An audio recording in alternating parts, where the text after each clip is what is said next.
What's up, everybody? And welcome back. All right, so today we are going to be talking about one of my favorite action films, Equilibrium. Equilibrium came out in 2002, and sadly, because it came out a few years after The Matrix, a lot of people really didn't even give it a try. They just figured it was a knockoff of that. I actually personally myself didn't even hear about it, know about it at all until probably about 2010 when I came across it just on random. And, both me and my husband had never heard about it. And we were like, what is this? We need to see it. At that point, we definitely knew Christian Bale was a phenomenal actor. We both love action films, martial arts, like all that kind of stuff. So it was just like, yes, yes, yes. And honestly, immediately upon like watching it, I was like, how have I missed this film for the last 8 years? And since then, I have watched it multiple times. I'm not sure how many, but definitely a few. I really do enjoy all of the action sequences in it. I love action films. It's definitely up there. I mean, horror movies are my number one genre. I am a horror lover, fanatic. It's always going to be my true film love. But I do love action, martial arts films, probably under that. Comedy, honestly, is going to be the least of films that I watch. Well, no, drama, maybe. I don't know. Drama for me is a whatever. Anyway, I'm getting off the point. Back it up. Okay. Equilibrium. Kick-ass movie. So if you love action, if you love martial arts, if you think Christian Bale's a great actor, if you just want to see some cool shit, this is a film for you. If you have not seen this movie yet, I suggest maybe you back out, go watch it, and then come back because I will be talking about some spoilers. Maybe spoilers don't bother you. I'm not a spoiler kind of person.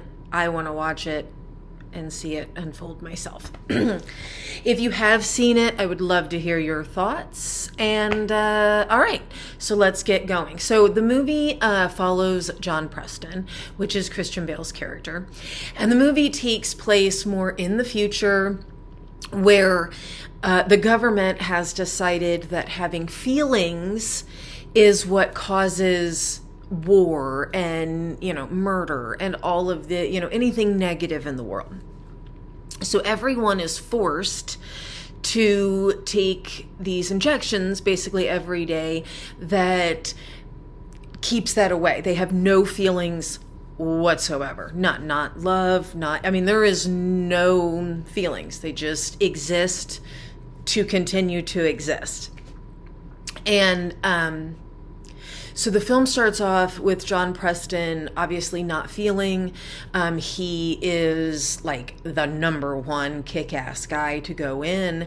And when someone is a sense offender, someone that's not, that's off the injections and feeling, they go destroy all of the property that they have, which are, items like music and art and just items that do invoke emotion and feeling, and all of those things have been gotten rid of. They're literally illegal. Like, you cannot have music, you can't have any art anywhere. Where they live are just very cold, like concrete. They have no luxuries, there's no anything. And they go in there and they just burn it, destroy it, and then anyone that is a sense offender is burnt alive. They are literally incinerated. So the movie opens up with them going in and basically, like I said, burning a whole bunch of art. One of them's the Mona Lisa, all this kind of stuff. And when they're leaving this area, John Preston notices that there is one of the books, which again, reading and books, that's a no-no, feelings, emotions.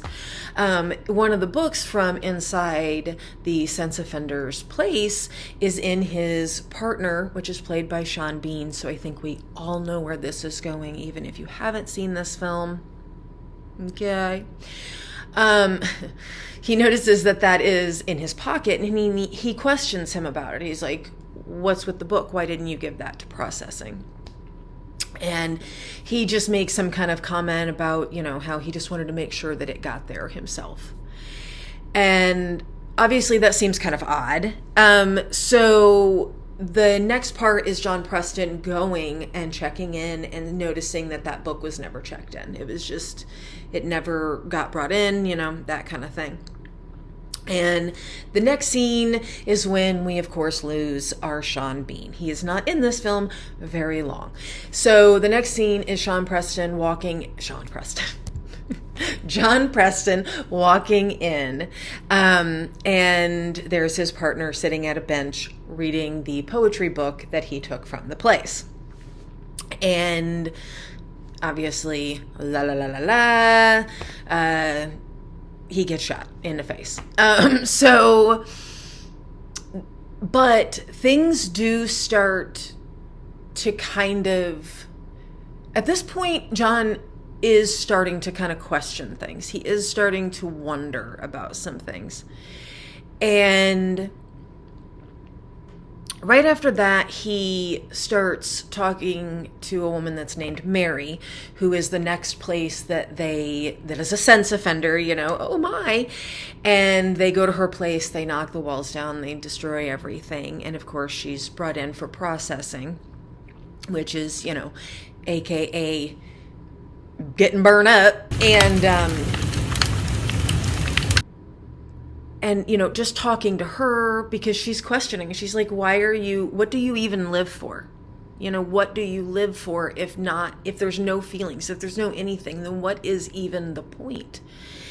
And like I said, so yes, at this point he's really questioning things. And so he goes ahead and decides to miss out on a vial. And the next morning, he already has, these feelings that are coming in strong, which I can only imagine going from not feeling at all to, ah.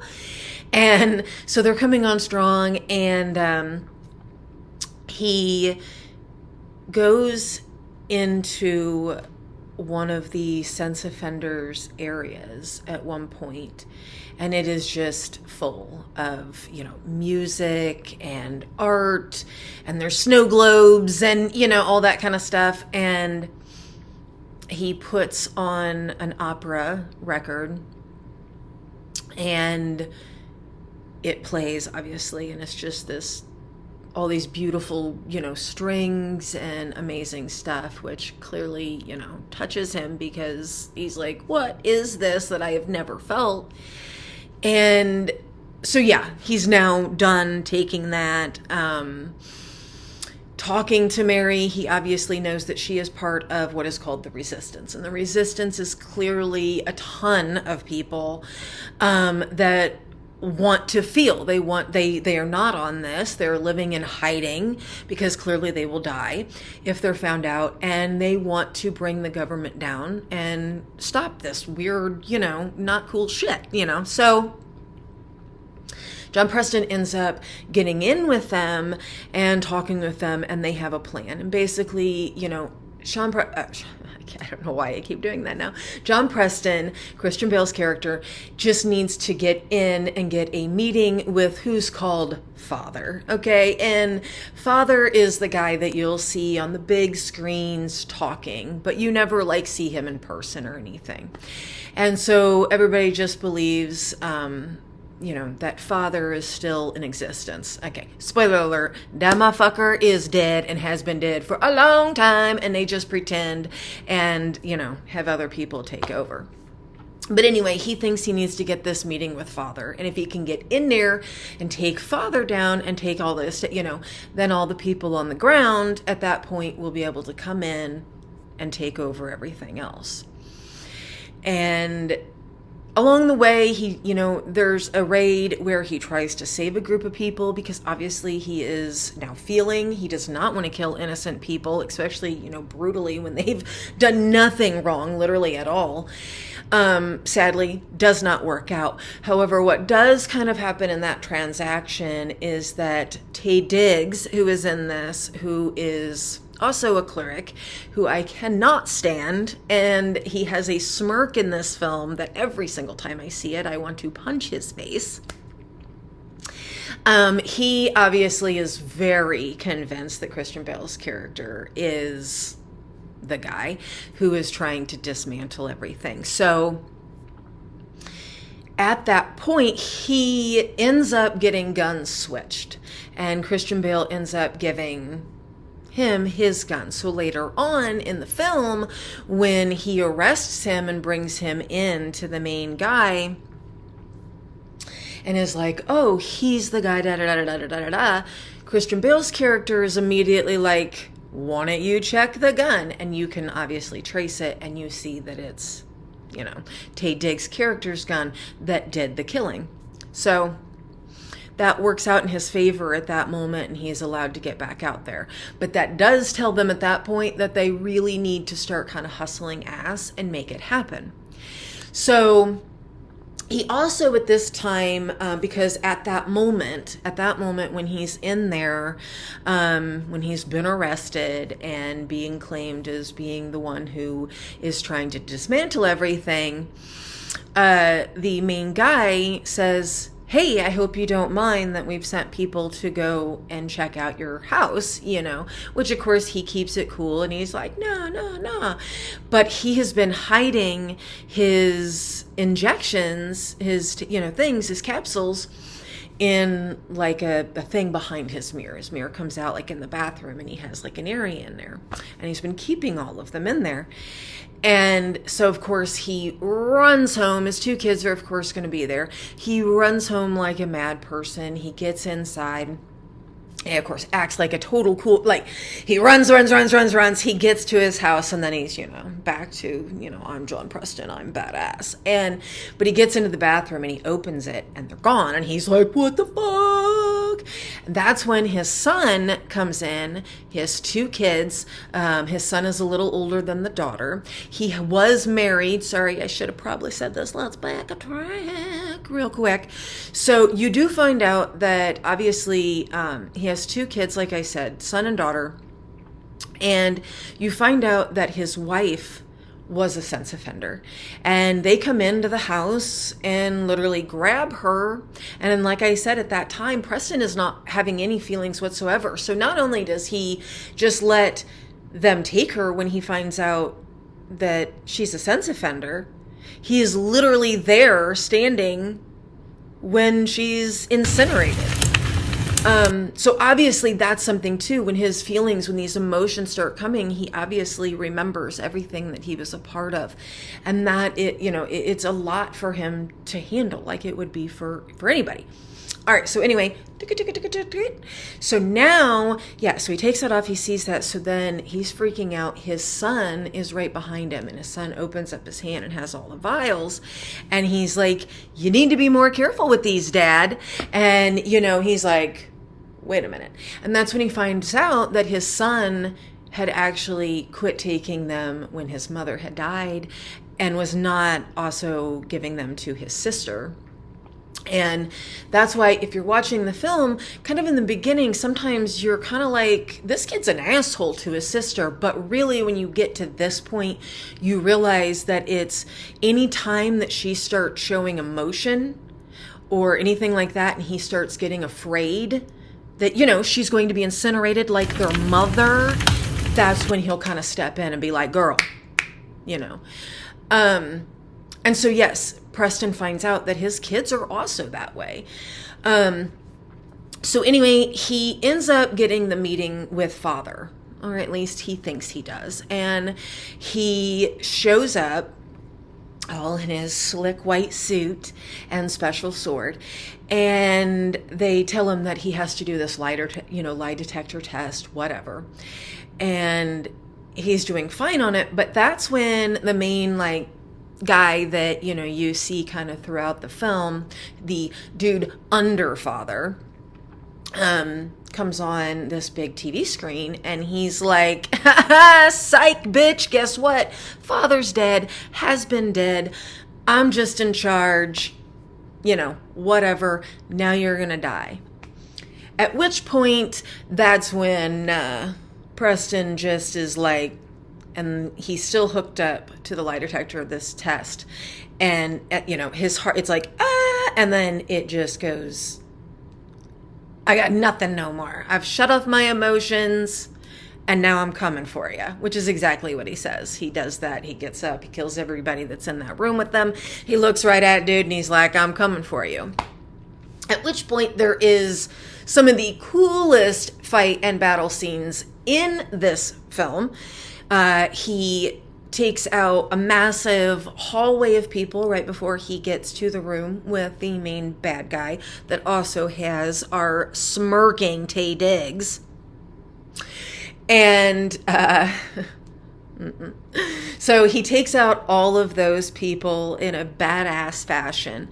He comes opening the door. Of course, the main bad guy thinks he's hilarious. Taye Diggs thinks he's hilarious and laughs at the stupid main bad guy.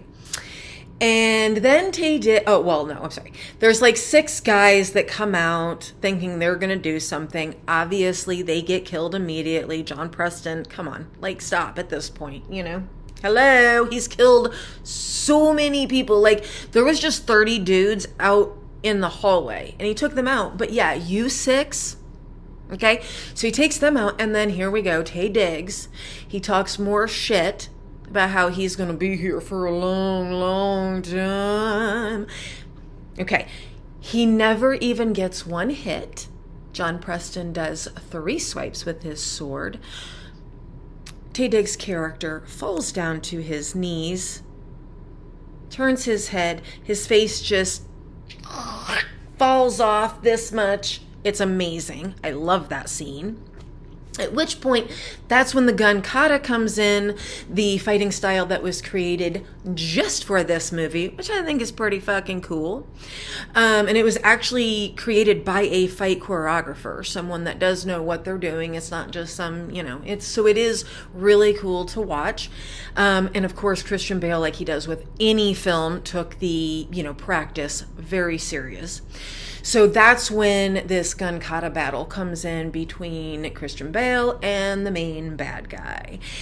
And of course, once the main bad guy no longer has a weapon, he does what all bad guys do in the films that just love hurting everyone. No, wait, stop. I feel I'm alive. Can you really hurt me, Preston? Which, of course, Preston is like, yeah, motherfucker, I can kill you. He does, which is great. Then he walks out of that room. He goes upstairs to the main operating room, tears it all down, which of course lets everyone on the outside world know that he did it. And so then the very next scene is everyone on the bottom floors just coming in and taking out everybody else. And then it ends with Christian Bale, John Preston, standing at the window there, looking at everybody taking over the city so feelings can come back and you don't have to get burned up alive for it. And he smiles. Cut. Credits. It's amazing. You should watch it if you haven't. And so like I said, Equilibrium, one of my probably in my top 5 action films. So thanks for listening to me ramble. Thanks for listening to me go over Equilibrium. If you've seen it, let me know. If you haven't, go and fucking watch it. What are you doing? It's 23 years old, which is super wild for me to say, but it is 23 years old, which means you're 23 years late. Now, I was 8 years late to the game, but 23 years late, it's pushing it, but don't let it go any longer. And as always, if you have a movie that you would love to hear me go over, let me know. All right? Thanks, babe, and have a great day.